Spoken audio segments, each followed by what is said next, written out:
Bonjour et bienvenue dans cette nouvelle vidéo.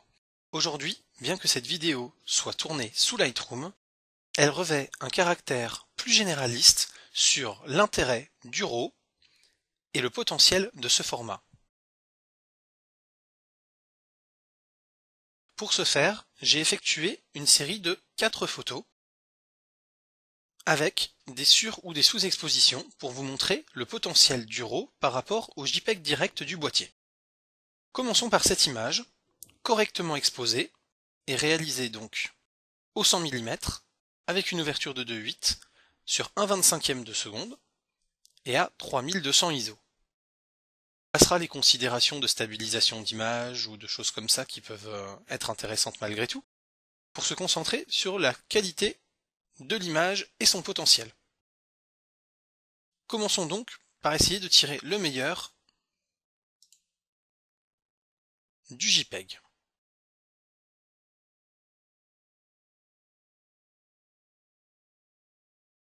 On va donc essayer d'augmenter le contraste pour mieux lire les chiffres, de réduire un petit peu les tons clairs pour éviter les brillances sur les touches, de claircir un petit peu les tons foncés pour faire ressortir la poussière du clavier, rajouter éventuellement un peu de clarté pour mieux dessiner les détails. Voilà, ça donc c'est le potentiel du JPEG qui sur une photo correctement exposée n'est pas mauvais en soi. Passons au RAW et voyons un peu ce qu'on peut obtenir.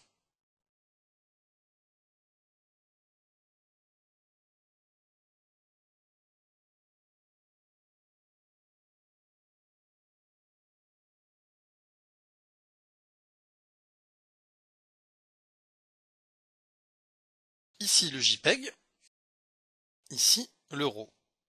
On se rend bien compte que l'on a quand même un peu plus de matière sur le RAW, une couleur beaucoup plus agréable,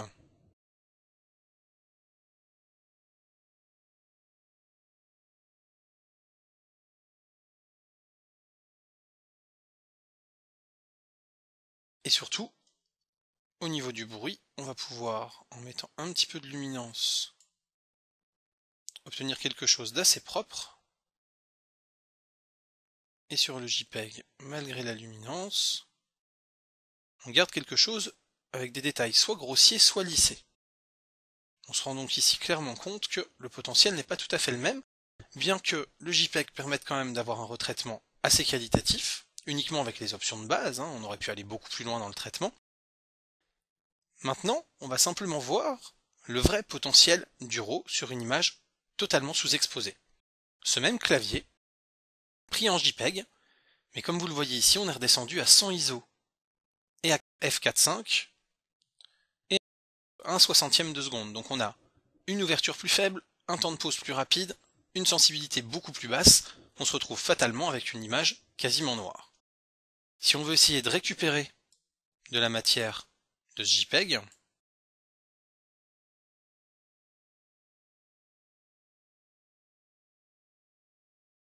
très clairement, on se rend bien compte qu'à part la couche bleue, il n'y a pas grand-chose. Et qu'on pourra faire absolument ce qu'on veut, on va quand même avoir quelque chose qui va être vraiment très très désagréable à l'œil. Bref, il n'y a pas grand-chose à en tirer, il faut être honnête. Maintenant, passons sur le RAW.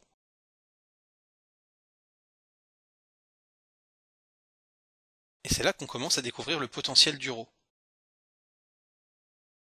Cela, on a clairement un résultat beaucoup plus intéressant qui nous permet d'obtenir malgré tout une image beaucoup plus exploitable puisqu'entre le JPEG et le RAW, le JPEG est absolument immonde, faut être honnête, il ressemble absolument à rien, il n'est absolument pas exploitable. Là où le RAW, on est bien d'accord, l'image reste d'une qualité quand même extrêmement moyenne, mais il faut quand même voir de où on est parti. On est quand même parti d'une image qui ressemblait à rien non plus, où on se disait qu'on avait très peu d'informations, et au final on récupère quand même suffisamment de détails pour que l'image soit exploitable, qu'on voit parfaitement ce qui a été pris en photo. Voilà donc pour le potentiel du RAW, on se rend bien compte la différence au niveau de la sous-exposition et le potentiel de récupération que revêt ce format. Nouvel exemple, toujours sur un JPEG où on a à peu près bien exposé l'extérieur, mais donc l'intérieur de la maison est totalement sous-exposé. On va donc essayer de récupérer les tons foncés en réexposant, et ensuite de baisser les tons clairs pour garder l'exposition extérieure. On se rend bien compte qu'ici, pareil, les zones noires sont plutôt hideuses, alors que la zone claire a du mal à être maintenue malgré tout, en termes de qualité. Puisque la zone claire, vous voyez, a quand même perdu en qualité parce qu'on a essayé de récupérer les tons foncés. Bien. Maintenant, sur le RAW. Donc, même prise de vue, exactement au même moment, puisque c'est un double enregistrement RAW plus JPEG demandé au boîtier. Et là,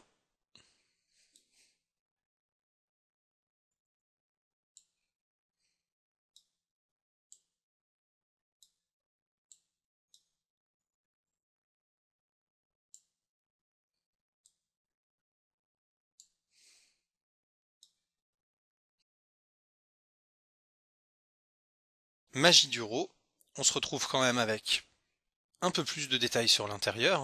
On voit bien que là, on a un amas de points colorés qui est très désagréable. Là où avec le RAW, on a quand même quelque chose de beaucoup plus doux, de beaucoup plus constant.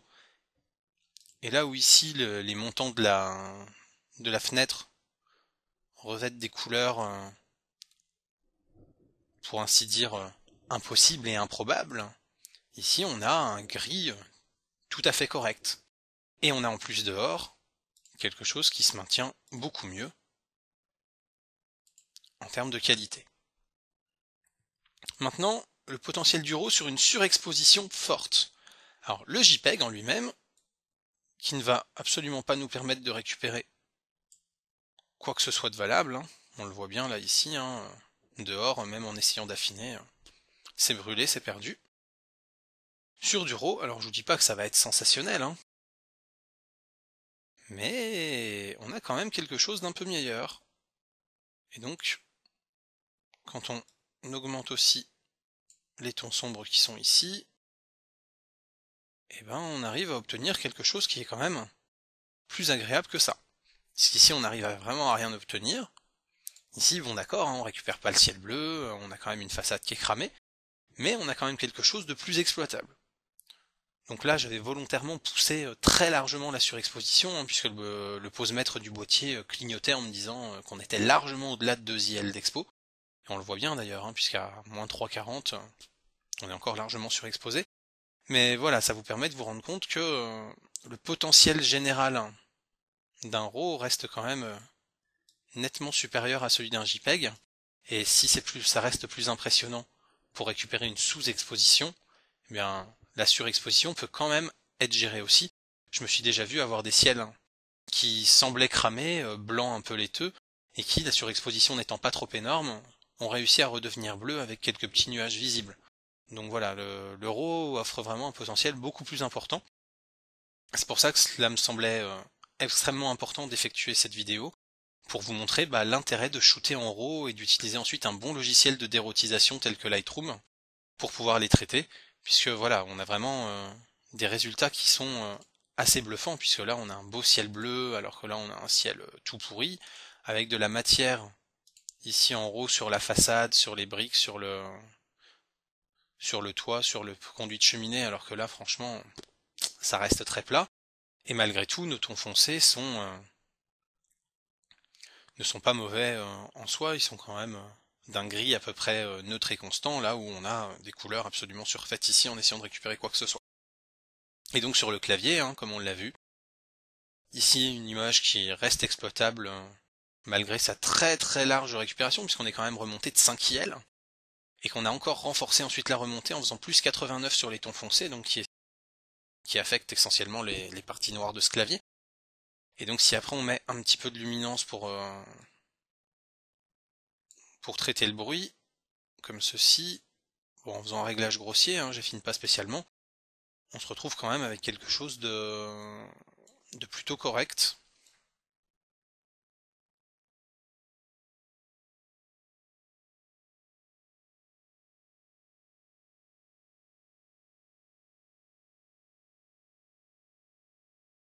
On va essayer aussi de masquer un peu le filtre de netteté pour éviter qu'il augmente le bruit.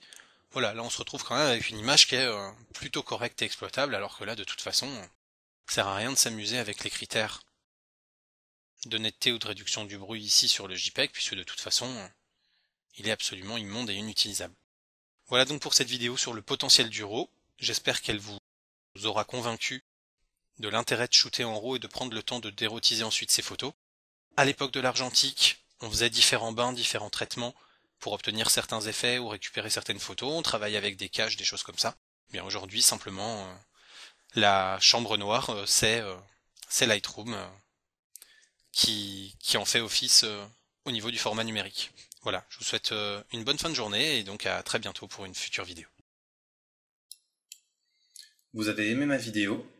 Alors, j'aime, je partage et je m'abonne.